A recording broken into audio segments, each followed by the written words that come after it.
నాయకత్వ మార్పుకు సంబంధించిన అంశంపై తీవ్ర ఉత్కంఠ నెలకొంది. ఓవైపు ఇప్పటికే కాంగ్రెస్ అధిష్టానం రంగంలోకి దిగిన నేపథ్యంలో Karnataka deputy CM DK Shivakumar X వేదికగా చేసిన పోస్ట్ సంచలనంగా మారింది. ఇచ్చిన వాగ్దానాలను నిలబెట్టుకోవడమే అతిపెద్ద శక్తి అని డీకే శివకుమార్ ఎక్స్ పోస్ట్ లో పేర్కొన్నారు. డీకే శివకుమార్ వ్యాఖ్యలు గతంలో అధికార పంపిణీకి సంబంధించిన జరిగిన ఒప్పందం గురించి అని స్పష్టమవుతుంది. ఈ నేపథ్యంలో కాంగ్రెస్ హైకమాండ్ ఎలాంటి నిర్ణయం తీసుకుంటుందనే దానిపై ఉత్కంఠ నెలకొంది.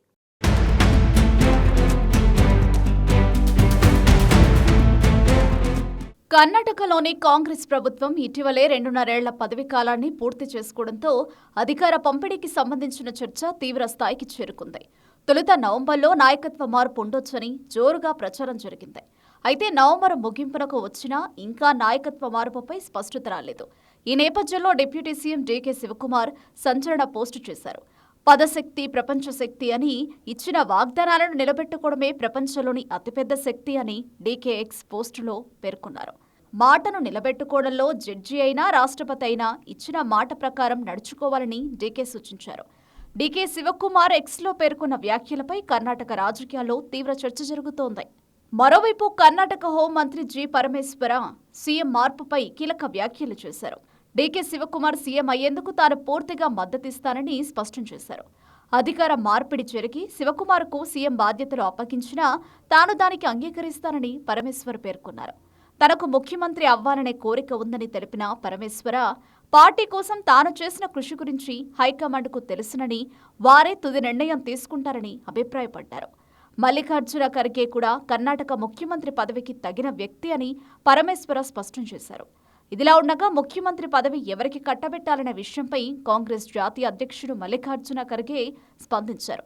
ఇది ఒకరిద్దరు తీసుకోవాల్సిన నిర్ణయం కాదని సమష్టిగా తీసుకోవాల్సిన నిర్ణయమని ఖర్గే వెల్లడించారు. అందరినీ పిలిచి చర్చలు నిర్వహించాలని, ఈ చర్చలో కాంగ్రెస్ అగ్రనేత రాహుల్ గాంధీ, ముఖ్యమంత్రి సిద్ధరామయ్య, ఉప ముఖ్యమంత్రి డీకే శివకుమార్లు ఉంటారని ఖర్గే తెలిపారు. వీరితో పాటు ఇతర సభ్యులు కూడా చర్చల్లో పాల్గొంటారని, అయితే వీరందరితో కలిసి చర్చించిన తర్వాతే అసలు నిర్ణయం తీసుకుంటామని ఖర్గే స్పష్టం చేశారు.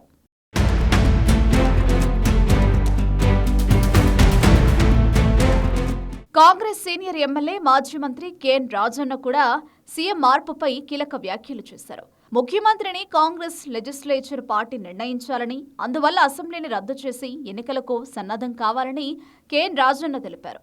సిద్ధరామయ్యను ముఖ్యమంత్రిగా ఎన్నుకున్నది సీఎల్పీ అని కేఎన్ రాజన్న గుర్తు చేశారు. కర్ణాటక కాంగ్రెస్లో ఏ ఒక్కరి మాటకు నిలకడ లేకుండా పోతోంది. ఓసారి ముఖ్యమంత్రి సిద్ధరామయ్యకు మద్దతుగా, మరోసారి ఉప ముఖ్యమంత్రి డీకే శివకుమార్తో గంటల కొద్ది చర్చలతో ఎవరి ధోరణి ఎలా మారుతుందో తెలియని పరిస్థితి నెలకొంది. ఇదే అదునుగా విపక్షాలు సర్కారుపై విరుచుకుపడుతూ ముఖ్యమంత్రి రాజీనామా కోసం డిమాండ్ చేస్తున్నాయి. ఇంత జరుగుతున్నా ఏమీ పట్టనట్లు సిద్ధరామయ్య వేల కోట్ల రూపాయల అభివృద్ధి పనులకు శ్రీకారం చుడుతున్నారు.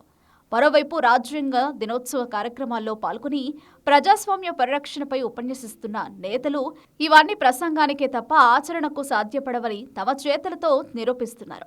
బహిరంగ వ్యాఖ్యలు చేయొద్దని అధిష్టానం హెచ్చరిస్తున్నా ఏమాత్రం ఖాతరు చేయకుండా నేతలంతా ఇష్టారాజ్యంగా వ్యవహరిస్తున్నారు.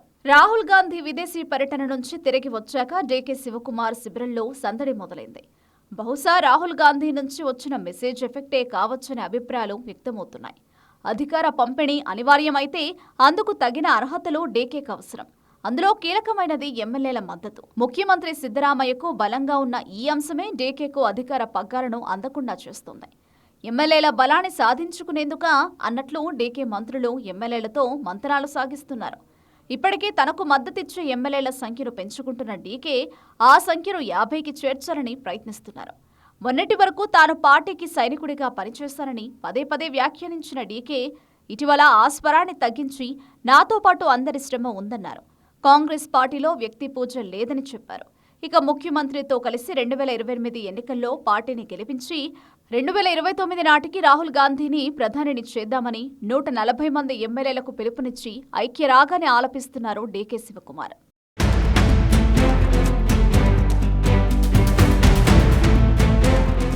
మొన్నటి వరకు ముఖ్యమంత్రి సిద్ధరామయ్య, డీకే శివకుమార్ మధ్యనే నాయకత్వ పోరు కనిపించేది. క్రమంగా ఈ పోరులో సీనియర్లు అడుగుపెడుతున్నారు.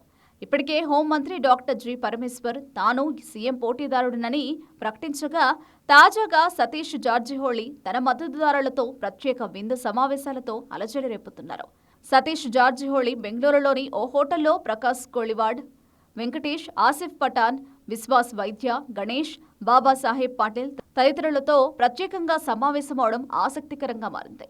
పైగా డీకేతో మంతనాల తర్వాత ఈ సమావేశాన్ని ఏర్పాటు చేయడంతో రాష్ట్ర రాజకీయాలు మరింత రక్తి కట్టాయి.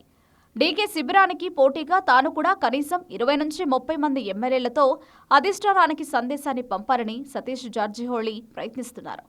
ఈ రాజకీయ కోలాటం కాంగ్రెస్కే పరిమితమైతే పర్వాలేదు. బీజేపీ వైపు దారి మళ్లక ముందే అధిష్టానం మేలుకోవాలని ఏ శిబిరంలో కనిపించని తటస్థులు హెచ్చరిస్తున్నారు. కర్ణాటకలో నాయకత్వ మార్పుపై జరుగుతున్న ప్రచారానికి ఇంకా తెరపడలేదు. సీఎం సీటు కోసం సిద్ధరామయ్య, శివకుమార్ల మధ్య కోల్డ్ వార్ కొనసాగుతుంది. ఈ సమస్యను పరిష్కరించేందుకు కాంగ్రెస్ అగ్రనేత రాహుల్ గాంధీ రంగంలోకి దిగారు. వీలైనంత త్వరగా అధిష్టానం దీనిపై నిర్ణయం తీసుకుని కర్ణాటకలో నెలకొన్న గందరగోళ పరిస్థితులకు తెరదించాల్సిన పరిస్థితులు తలెత్తాయి.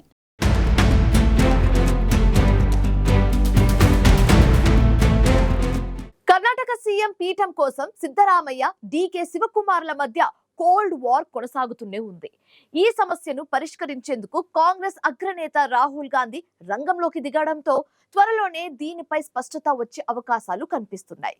అయితే కర్ణాటకలో నాయకత్వ మార్పు ఉంటుందా లేదా, ఒకవేళ మార్పు ఉంటే ఎవరు సీఎం అవుతారనేది ఉత్కంఠంగా మారింది.